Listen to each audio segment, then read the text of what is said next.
Good afternoon, my friends. So today, I need to make strawberry jam. I went and picked a whole bunch of strawberries. See all that? I don't know how many pounds it is or how many cups, but we'll find out. I don't know how many pounds it is, but we'll find out how many cups it is for sure. Anyway, my microwave's going on and off, so Edward's gonna unplug it because I don't know what's wrong. But anyway, I'm gonna start processing the strawberries because we're gonna make jam. So I'm gonna go ahead and cut off the stems right here and put the stems in a container and then put the strawberries in some water so that we can wash them. And then I will strain them, measure them out by cups, and put them in a pan to simmer on the stove for a couple of hours. I've got to get them processed so they don't go bad. I took my grandchildren strawberry picking with me last weekend, and so I want to make sure that I get these processed. So I'm going to grab a knife and we're going to keep going. And we're just going to tops off, bury in the water. Top off, cut in half, just like so. These bigger ones I'll probably quarter, but it doesn't really matter. They can even go in whole. It doesn't matter. So there's a berry farm close by that's all organic.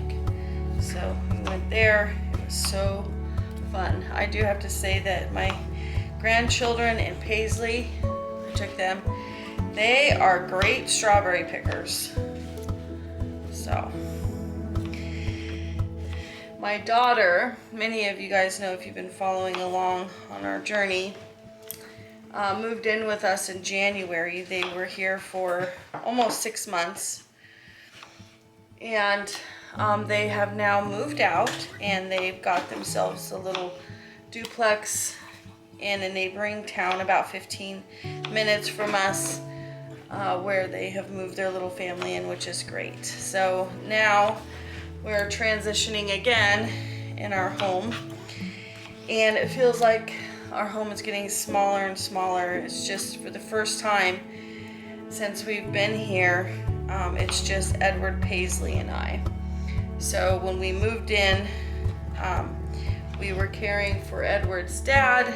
He now is in an assisted living facility in Waterville where he's being cared for and in a place that's better for him. And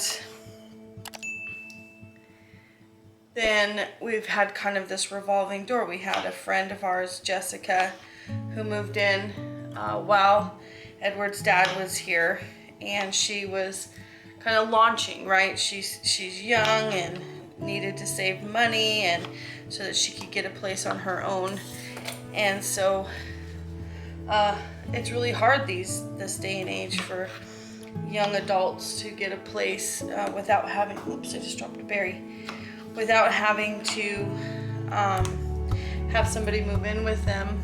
Not that that's a bad thing, but that's not always a circumstance that's doable, or you can't always find somebody. So sometimes our young ones, you know what I'm talking about, in 20s or so, need a little helping hand. So we decided to help her out. So she stayed here for about a year where she saved her money, and we didn't charge her rent or anything. She just stayed here.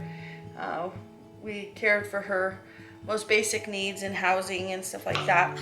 And then she was able to save her money and then get into her own place.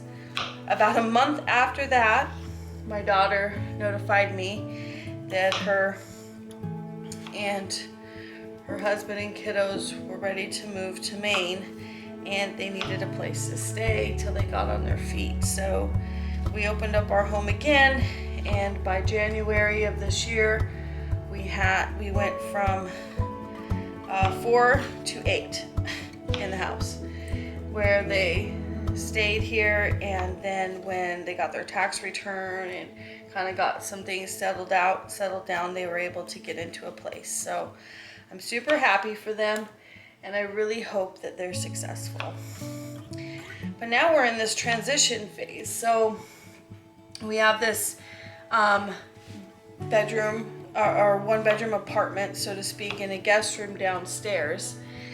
And Paisley is moving into the apartment where she needs to learn independent living skills, which is like one of the main things that we needed for her. And so she's been slowly moving her things down. It's not been a hurry or anything. And she is so cute. She just takes these random things and puts them on the wall because she can decorate her house however she wants.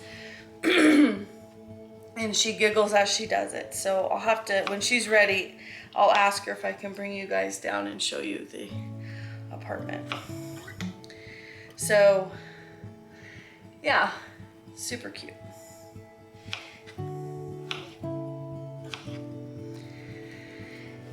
But like I was saying, we're in this transition phase and I'm not entirely sure how to feel about it. Not in like a negative way. I mean, I'm really excited about it.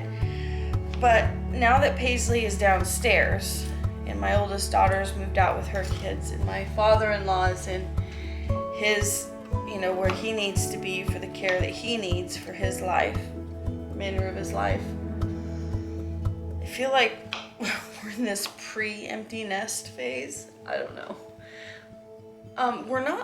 I don't think we're old, but my daughter says we're old, but she's in her 20s, so I guess for 20-year-olds we are old.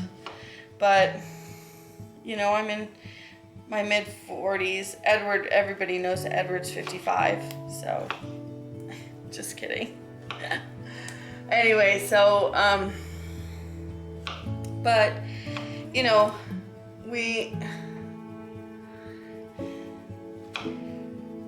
we have like all this mental space that's been used up.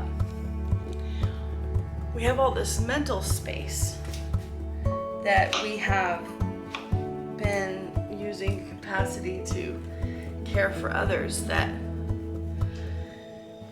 I don't know what to do with it.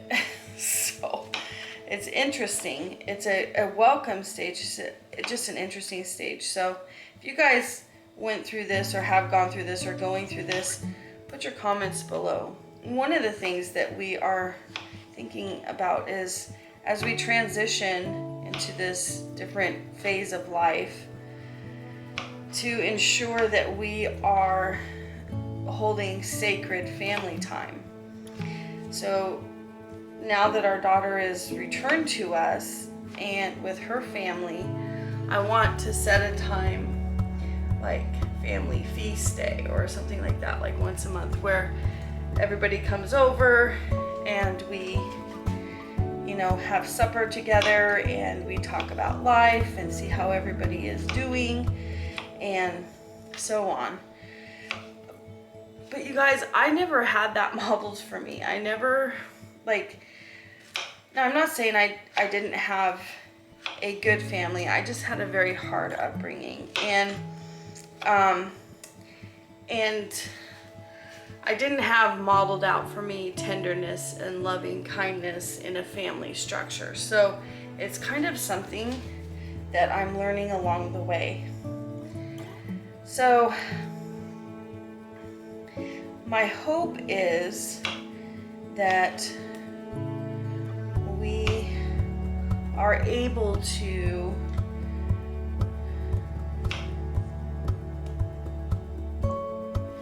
put into practice and demonstrate our core family values. We made a manifesto for our family to kind of live by.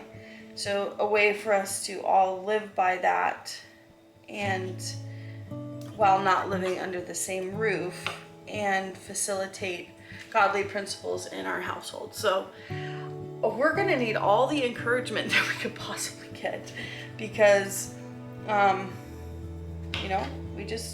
don't know what we're doing, and we're figuring it out as we go. All right, so far we have put in a pot 12 cups of strawberries. I need to write it down so that I don't forget where I'm at. And then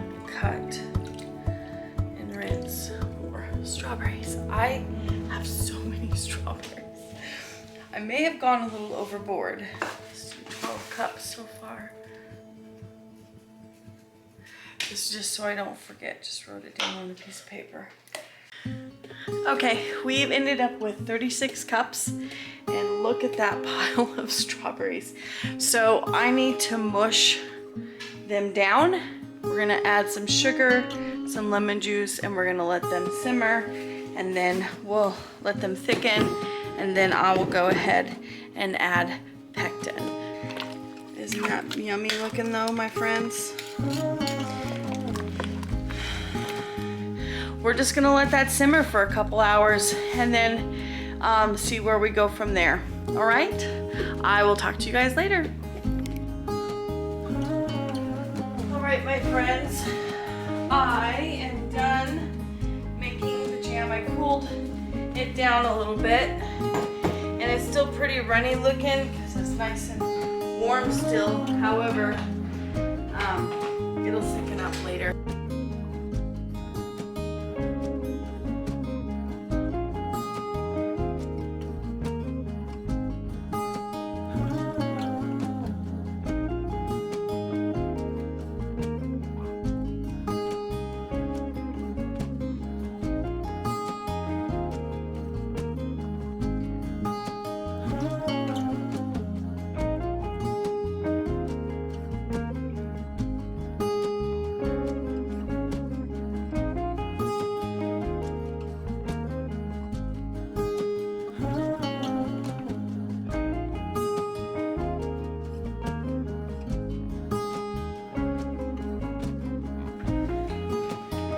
Paper towel and some distilled vinegar, as always, and I'm gonna go along the tops and get the jars clean. Do you guys have things that you're just not good at? Yeah. Well, I do. This is one of them, tomatoes. Stewing and canning tomatoes. It just doesn't taste good, and I don't know what my problem is, but I also didn't grow any tomatoes this year, so I'm not real enthusiastic about trying to figure out. Now, I love tomatoes. I love fresh tomatoes, and I love like tomato sauce and all that stuff, and pizzas and stuff like that. I don't know. There's just something about it I haven't figured out. All right. These other jars are all wiped off now. So put these lids on them.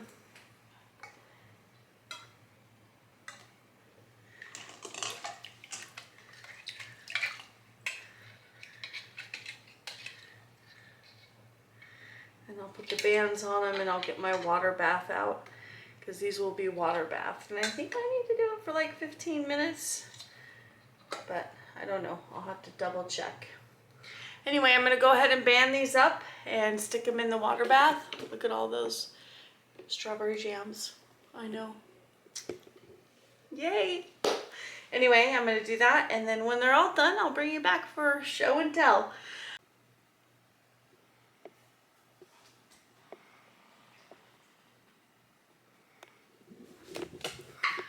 All right, my friends. Well, that's a wrap. I am done canning, or I should say water bathing my strawberry jam. Have wonderful flavors, so that much I know. Let's see, I got 2, 4, 6, 8, 10, 12, 14, 16, 18, 21 small jars of strawberry jam. So anyway, I'm gonna go ahead and wrap this up and call it good. I'm gonna let them cool overnight. Tomorrow I'll put a sticker on them stating what they are and when they were jarred up, and then they'll go down in the root cellar. Thank you so much for watching our YouTube channel. Don't forget to like and subscribe. Have a great day.